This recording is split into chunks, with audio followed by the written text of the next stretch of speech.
Arizona at Carolina. Carolina's a 4-point dog. We're back at it with the Carolina Panthers. Finally, they're underdogs, so we don't have to be tempted. Good for us that we did not put them into the contest this past week. We rode them as dogs for several weeks. We jumped off this week. Dave Canales, coach of the Panthers, has been saying that his starting quarterback is week to week. He announced yesterday Bryce Young will be the starting quarterback. He did not have a great game. 4 turnovers. You know, the defense could not guard CeeDee Lamb. Micah Parsons was dominant. I think he had 2 sacks in the game. Just was all over Bryce Young, forcing fumbles. It was a regression game for him. I don't want to put this in the contest, but I lean Panthers here. No, I actually love Panthers here. I think it's a good number. I have this at 3.5. It's 4.5. Really?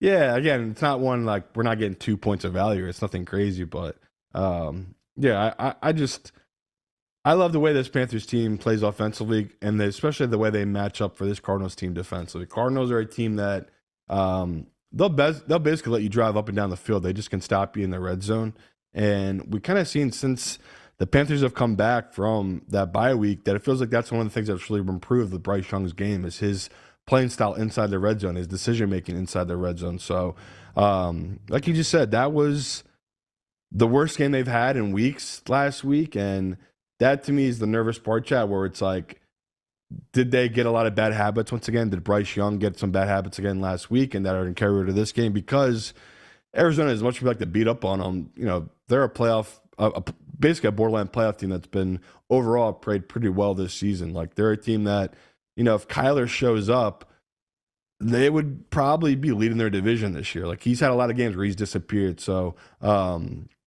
you going into this know the deal. Like Kyler could easily burn us back in this Panthers team. Like if he has a Kyler game, because Panthers defense is terrible. Like terrible. I mean, they made Cooper Rush look like an all-pro last week. You look at I've talked about these next gen stats, and there's 24 different metrics that you can compare team to team, and you look down the columns. Panthers defense, 30th, 30th, 30th, 30th, Yeah. 30th, 30th, like literally for every single one of them. No, and it's like, and they don't.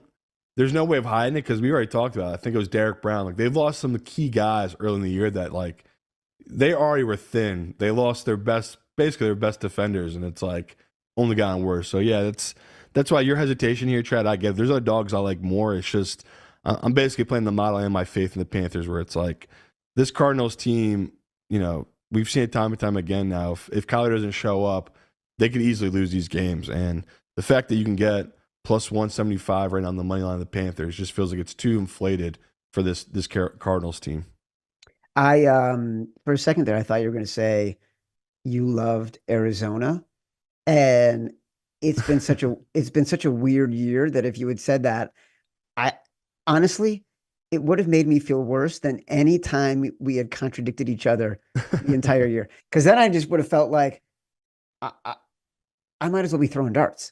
Because if we're not on the same side about Carolina, then what am I even looking at right now?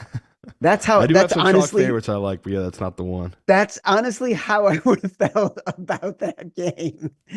That's where my confidence would have gone. I might have had to hang it up.